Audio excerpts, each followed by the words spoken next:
Halo, selamat sore teman-teman semua. Berjumpa lagi bersama saya Henry Juju. Tentunya dalam berbagi informasi mengenai seputaran MAH, asam lambung, anxiety disorder, psikosomatik.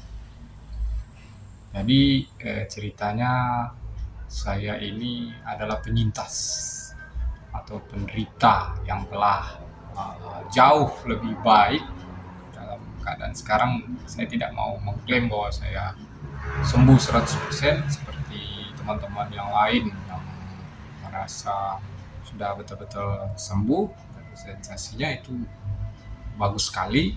Namun saya di sini hanya ingin berbagi informasi bagaimana sih yang dirasakan teman-teman dan saya kan sebagai penyintas, gejala-gejala atau sensasi yang dirasakan.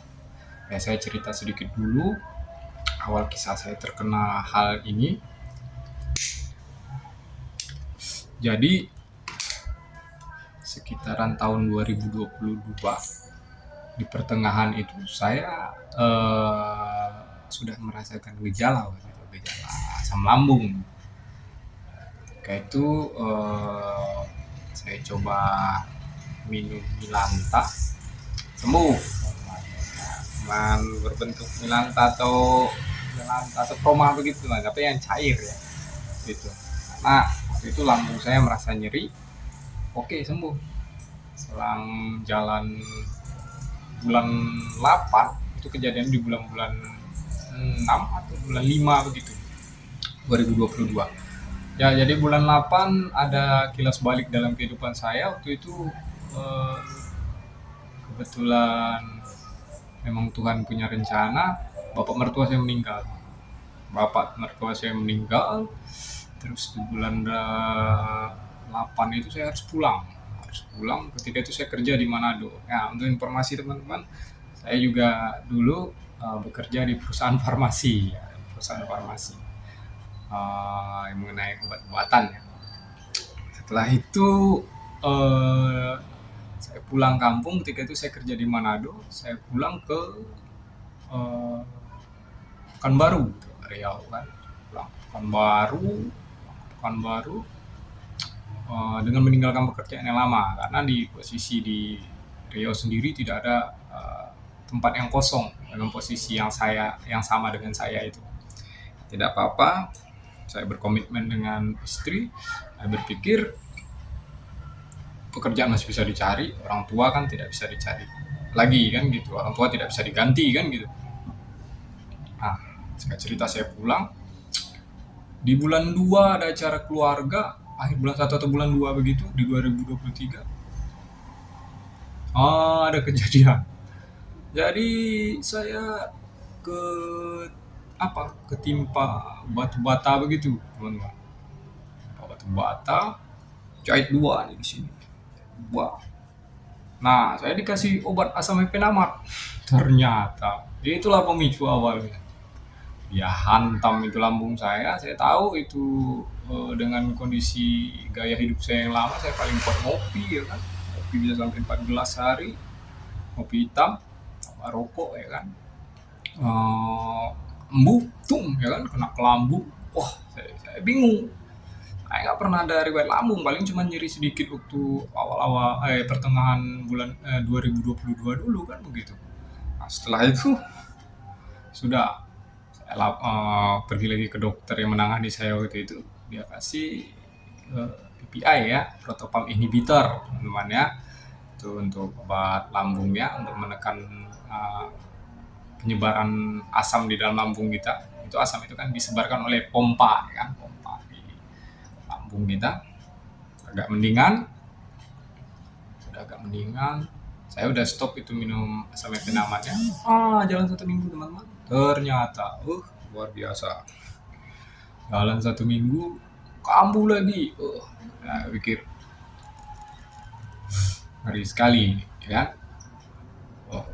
Seiring berjalannya waktu, saya masih konsumsi obat dokter, masih begitu saja. Lambung masih bermasalah, ulu hati masih sangat-sangat sakit ya kan.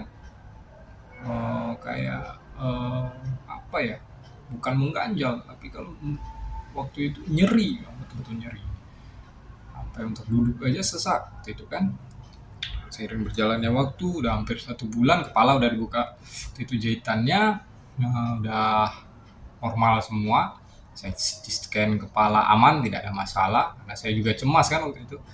Terjadi apa-apa di kepala. Ternyata tidak ada masalah. Oke, nah, inilah awal cerita saya terkena gangguan lambung gitu. Nah, seiring berjalannya waktu di bulan 2, di bulan 3 ya. Di bulan 3 udah jalan 1 bulan, mulai timbul kecemasan. Di saat saya udah nganggur kan, tidak ada penghasilan, mungkin itu menjadi salah satu apa ya, penyebab juga ya. Itu tertanam di alam bawah sadar saya, rasa takut segala macam terkumpul. Mulai bingung. Pertama saya kena serangan itu saya bingung. Kepala ini kok mana gitu kan, beliungan, mata saya mengecil, telinga saya kayaknya tertutup, ini di belakang ini, luar biasa sakitnya, kaki lemas, mau bergerakkan badan gak ada tenaga, sedikit pun tidak ada tenaga, sendawa terus ya kan, perut begah, dan banyak lagi teman-teman. Luar biasa yang saya rasakan. Saya mikir ini sakit apa, saya bilang kan, ini yang saya alami ini hal yang baru bagi saya. Timbul kecemasan, ini parah ini segala macam. Mulai saya berangkat ke dokter lah, periksakan ke dokter. Ada mau saya ya asam lambung. Lagi-lagi teman-teman, yang dikasih apa? Omeprazol, Rebamipid, sama apa satu lagi ya? Domperidon yang untuk obat mualnya. Jagoannya kan domperidon. Konsumsi jalan 1 minggu, mulai mereda, timbul lagi. Saya pergi lagi ke dokter.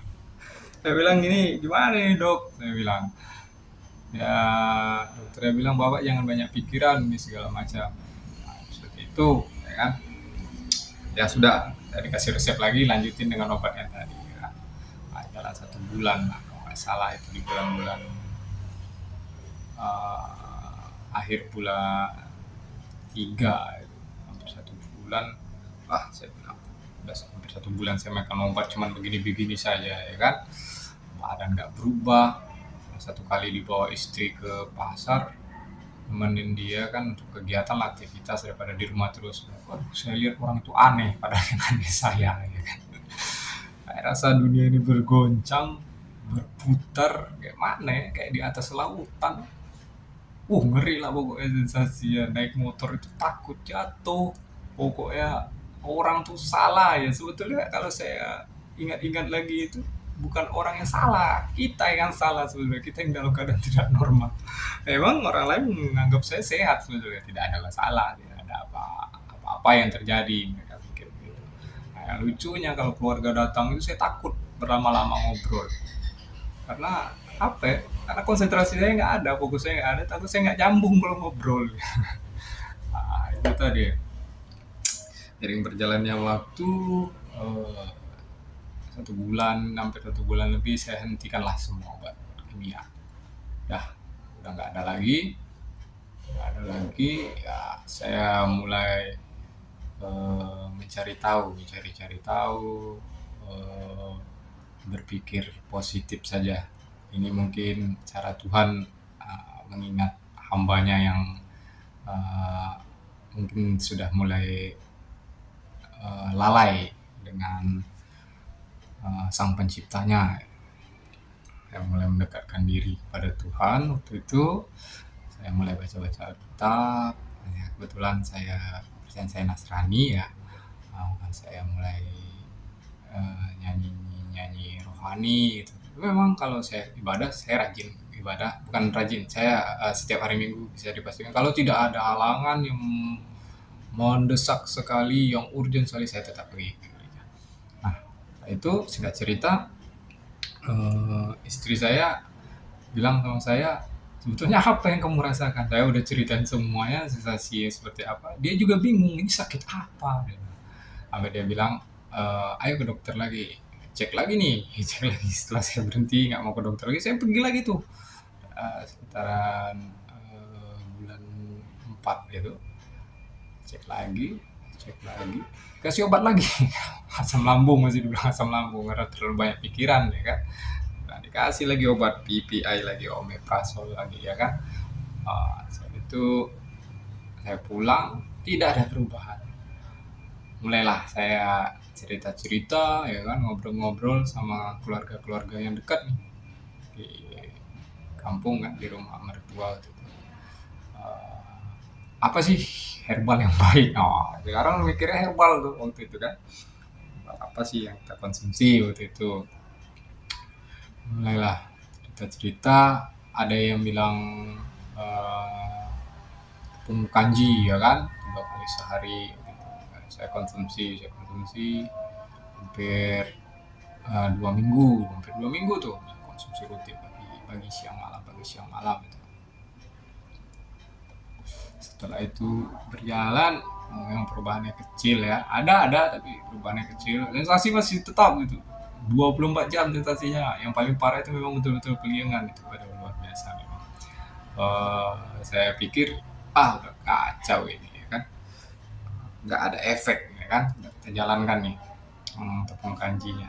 Setelah itu tepung kanji, saya pernah juga coba air tajin ya, air tajin tuh ada juga tuh, keluarga bilang air tajin. Saya coba juga lidah buaya. Pokoknya saya kombinasikan kayak lidah buaya, tajin ya kan. Saya coba tajin, kalau pas sudah stok itu tepung kanji kan, udah 2 minggu ya kan, kok cuma sedikit perubahan, saya ganti nih lidah buaya 1 kali, air tajinnya 2 kali ya kan, tetap 3 kali tuh kayak minum obat. Jalan 2 minggu juga, nah, ada perubahan juga gitu. Apa ini? Bingung ini. Apa yang terjadi gitu kan? Apa yang terjadi? Mulai bingung, mulai nggak ngerti ini kan, mulai down ya kan. Apa sebenarnya yang terjadi? Parah ini sakit. Saya mikirnya kayak gitu ya kan. Berobat lagi nih, ke dokter. Dokternya bilang nggak apa-apa lagi gitu. Ya, lucu aneh, saya bingung ini dengan sensasi ini ya. Apalah sebutannya ini ya kan. Saya bingung. Eh, saya pulang ya, konsumsi obat lagi selama 2 hari 3 hari, mulai timbul ketakutan. Aduh, pakai obat kimia terus ini bisa bahaya ini kan gitu. Saya putuskan lagi, udah obat kimia, udah herbal aja lagi, saya mulai cari-cari di internet, di Google segala macam, apa sih yang saya alami sebetulnya ini. Dari situlah saya paham bahwa saya ini terkena anxiety disorder, kecemasan yang berlebihan ya, kecemasan yang ditimbulkan dari beberapa faktor dan banyak hal. Bisa jadi kombinasi antara sakit yang saya alami ini kan belum pernah saya alami, tiba-tiba saya alami, saya kaget. Pikiran saya jadi kacau nggak karuan, ditambah dengan masalah pribadi saya terkumpul menjadi satu, kayaknya kusut itu di pikiran saya, di otak saya itu kan. Nah itu sangat mengganggu mental dan jiwa saya. Nah ketika pikiran sudah kusut, itu sensasinya pasti ke seluruh tubuh, pasti muaranya ke sana teman-teman. Saya rasa teman-teman juga merasakan hal yang sama dengan saya ya kan. Setelah itu saya udah paham gimana cara mengatasinya. Saya mulai nih, mengatur pola makan, pola pikir, pola hidup, 3P saya mulai. Pertama pola makan, semua yang berkaitan dengan pantangan dari gangguan lambung sendiri itu, pokoknya saya berhentikan dulu lah. Minyak enggak, pedas enggak, santan enggak, yang berbau-bau hal yang begitu saya enggak. Memang betul-betul makanan saya waktu itu, dan sampai sekarang jadi kebiasaan. Walaupun saya udah bisa makan cabai, udah bisa makan gorengan, udah bisa ngerokok, bisa segala macam. Saya biasa itu wortel dengan kentang tuh, dibening sama istri saya. Sampai sekarang kalau nggak ada itu, ada yang kurang rasanya gitu kan, karena udah jadi habit saya mungkin. jadi enak.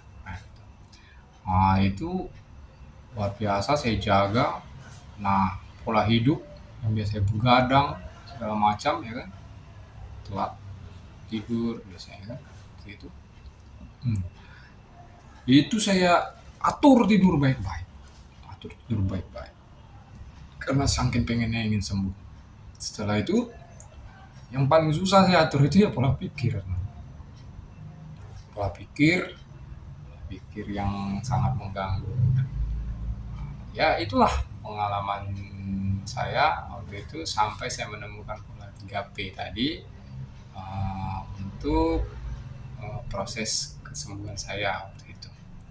Nah, mungkin ini saja yang saya dapat sampaikan dulu di video pertama saya. Nanti di video lanjutan saya akan jelaskan bagaimana cara saya menghadapi atau cara saya untuk keluar dari sensasi ini. Saya sembuh dari sensasi ini ya. Mulai dari resep sehat apa yang saya konsumsi, bagaimana kegiatan saya sehari-hari, apa yang saya lakukan, olahraga apa, makanan-makanan apa saja yang saya konsumsi hingga saya bisa berada sampai di level ini. Saya juga akan coba berbagi informasi, bukan mau mengajari. Saya tidak akan mengajari karena efek kepada setiap orang itu pasti berbeda-beda dan dampaknya juga berbeda-beda, dari resep, dari kegiatan. Yang intinya semuanya jika dilakukan dengan konsisten dan teratur dengan penuh rasa syukur, saya rasa pasti ada perkembangan yang jauh lebih baik. Dan sekian dulu dari saya. Terima kasih banyak sudah menonton video saya. Mohon dukungannya untuk video saya. Semoga kita bisa sehat selalu, dalam lindungan Tuhan selalu, dan bisa menjalankan aktivitas sebagaimana mestinya dan semangat untuk sembuh. Ada